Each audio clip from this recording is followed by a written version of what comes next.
Hi everyone, welcome to this week's presentation for EME 6054, where we're talking about instructional technology, performance technology, and instructional design.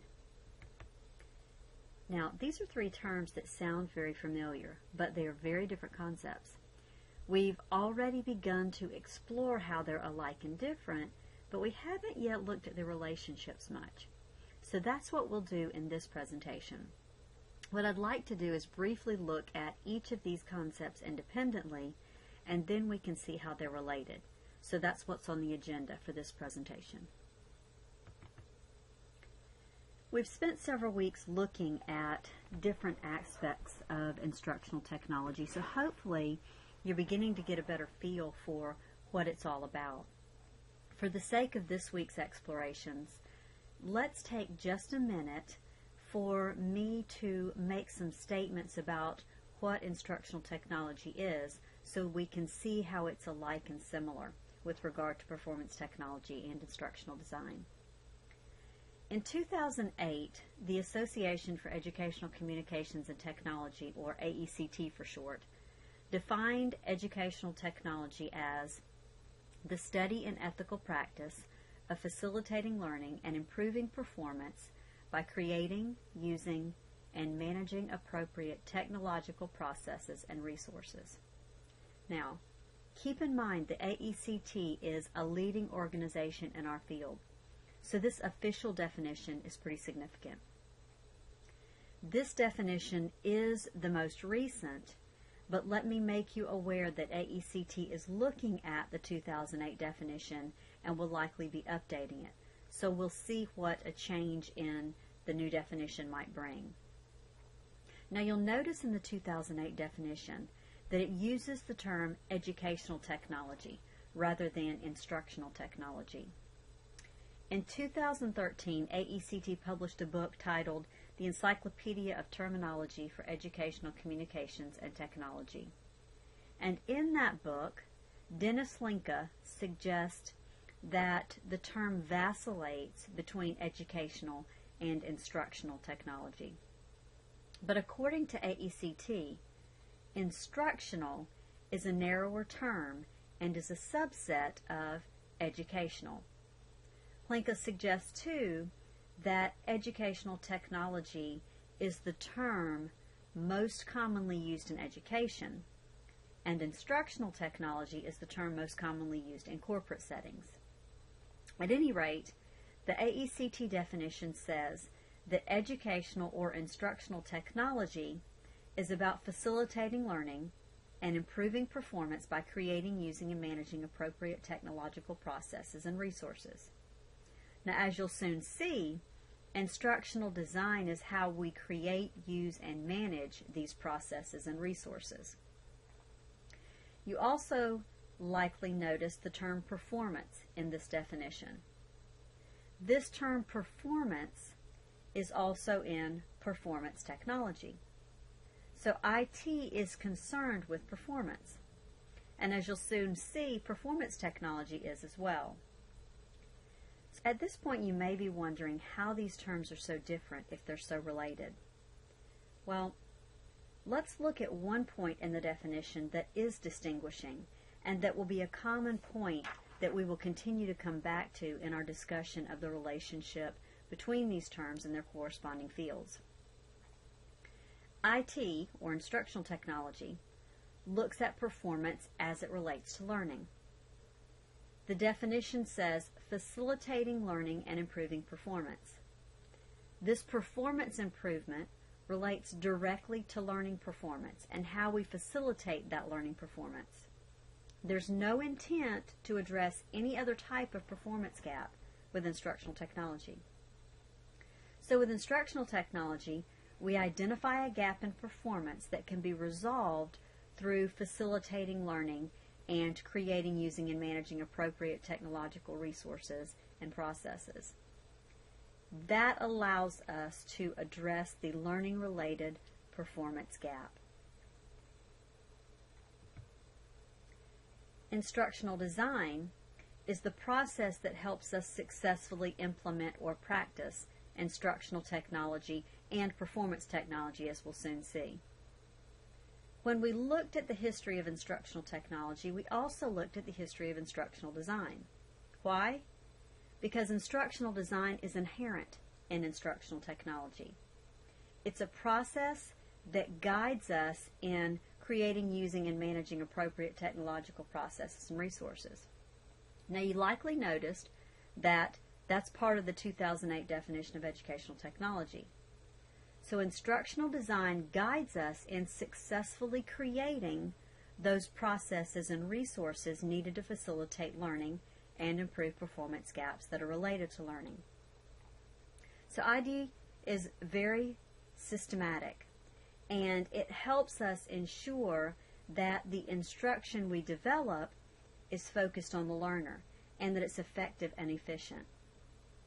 To help guide instructional design efforts, we typically use analysis, design, development, implementation, and evaluation processes. Now, these elements create the acronym ADDIE. Some people argue that ADDIE is a very general instructional design model, and others suggest it's more of a framework. But regardless of the perspective, the components of ADDIE are found in some way in virtually every instructional design model. Now, keep in mind that there are hundreds of instructional design models, and these models help guide the practice of instructional design. This is because the elements of ADDIE help facilitate learning, which is crucial in instructional technology. When we add the instructional media element of instructional technology, we can see how the media and the instructional design come together to create instructional technology and to resolve instructionally related performance gaps. What happens, though, when a performance gap isn't related to instruction or learning?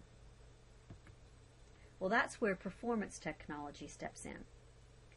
Performance technology, which is also called human performance technology, or HPT, is a field that focuses on the improvement of performance. It emerged in response to a shift from focusing on behavior to focusing on performance, and the awareness that not all performance problems can be resolved through instruction. So performance technology looks at both instructional and non-instructional performance problems, and it seeks to determine the performance gap, which is the difference between the actual situation and the desired situation. And then it uses systematic measures to resolve the performance gap. Now, keep in mind that performance technology looks at organizational performance in addition to individual performance. The goal in either case is performance improvement. The International Society for Performance Improvement, or ISPI for short, is a major organization in the performance technology field. And in 2012, it defined performance technology as a systematic approach to improving productivity and competence, uses a set of methods and procedures and a strategy for solving problems for realizing opportunities related to the performance of people.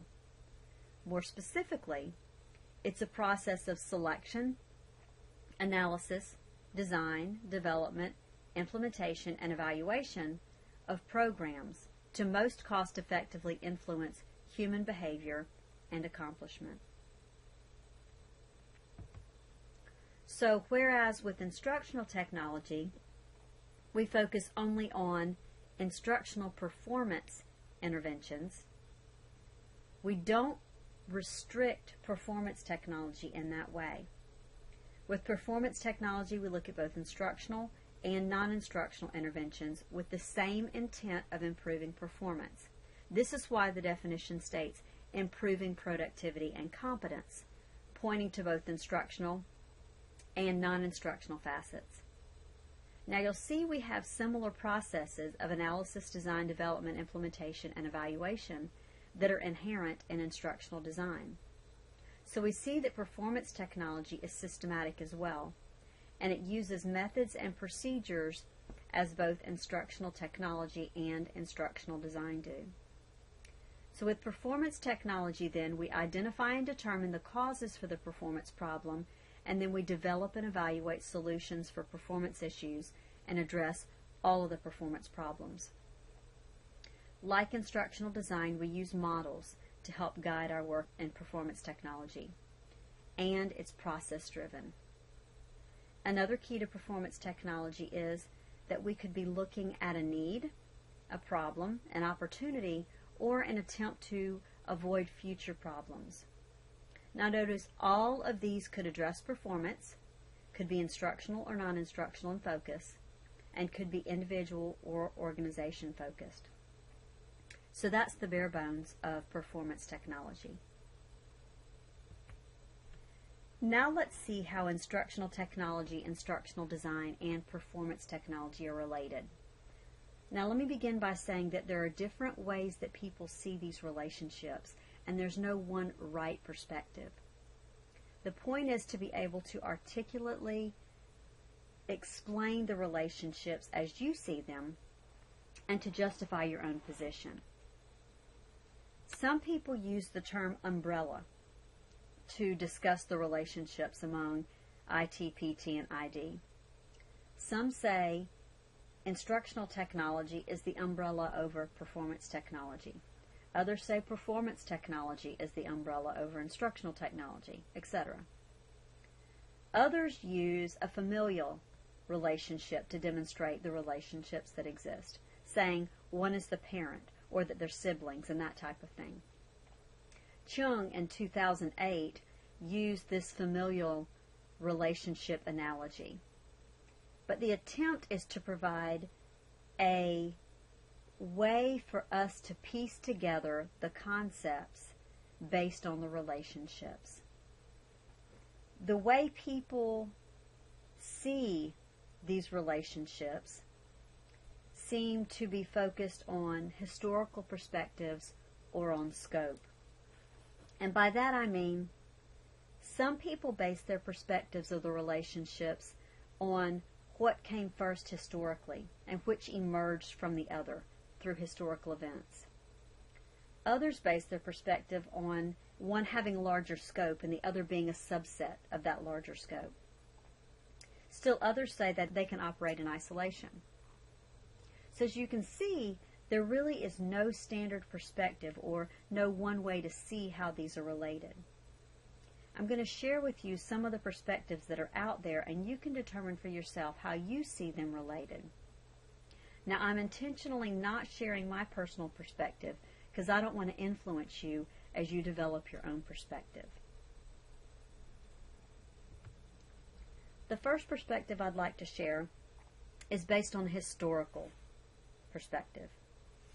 And in this position, instructional technology is the parent or umbrella over performance technology because the field of instructional technology preceded performance technology historically. As we learned earlier in our explorations of the history of instructional technology, it really dates to around World War II when it became a recognized field. Instructional technology has a long history and it has much research to support it in addition to years of practice. Performance technology sort of emerged from instructional technology when practitioners began to agree that not all performance problems can be resolved by instruction.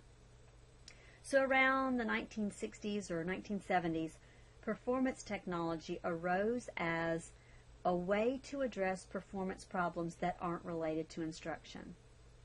Now, while it's been around for about 50 or 60 years, performance technology doesn't have a history that is nearly as extensive as instructional technology, and the research and practice related to performance technology isn't as extensive. Much of the theoretical basis for performance technology is dependent on instructional technology as well. Now, this isn't to say that performance technology isn't valid. It just simply speaks to this particular position of the relationships between these concepts. Now, because instructional design is at the core of instructional technology, but it's only a part of instructional technology, Instructional design is seen as falling under the umbrella of instructional technology here as well. It's another child under the IT parent here. Another position or perspective is that performance technology is the parent or umbrella over instructional technology and instructional design. Now, in this perspective, performance technology is broader in scope, and it incorporates instructional technology and instructional design. Based on this position, performance technology resolves both instructional and non-instructional analyses and performance solutions. So if performance technology determines instructional analyses and solutions are needed, instructional technology is called upon to address instructionally related issues and solutions. When instructional technology is used, instructional design is then called into play to help implement instructional technology through systematic processes that design and develop instructionally sound, student-centered instruction and training.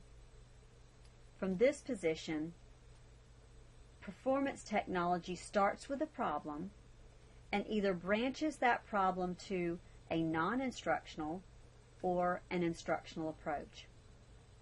When the approach is instructional, instructional technology and instructional design are utilized. This perspective typically acknowledges that instructional technology birthed performance technology, but this doesn't negate the perspective that performance technology is the overarching field. The last position is that the two are different in scope, suggesting that you can practice instructional technology and performance technology in isolation. However, instructional design is needed for both, because both will need instructional design processes for instructional development. Instructional technology relies on instructional solutions to performance gaps. And even though not all performance gaps are related to instruction with performance technology, some are, which means instructional design will be needed when instructional solutions are looked to. Now keep in mind that both instructional technology and performance technology seek to improve performance, but instructional technology focuses on outcomes that are related to learning, and performance technology looks at outcomes that are related to both personal and organizational performance. In this perspective, then, the two are both related to performance and outcomes, but they take different approaches to meeting performance and outcomes. The fact that both require instructional design, however, suggests that instructional design is the overarching parent or umbrella. This is because to successfully practice both instructional technology and performance technology, you need knowledge and skills related to instructional design. So which is right? Well, you be the judge. Not one is really right, but there are different perspectives with this debate. Just like we discussed with theories, there isn't one right way to see things. But as a professional, it's important for you to be aware of the different positions and to have your own perspective. You should also be able to justify your position. You may agree with one of these perspectives, and you may have a slightly different perspective. That's fine. Just be able to explain and defend your position. Let me also mention that the relationships between these three fields will become even more evident when we discuss the different careers and professional organizations in the field. You'll see how the lines between instructional technology, performance technology, and instructional design can often blur when we look at how we practice these in the field. So it should be a fun exploration when we look at careers and organizations as well.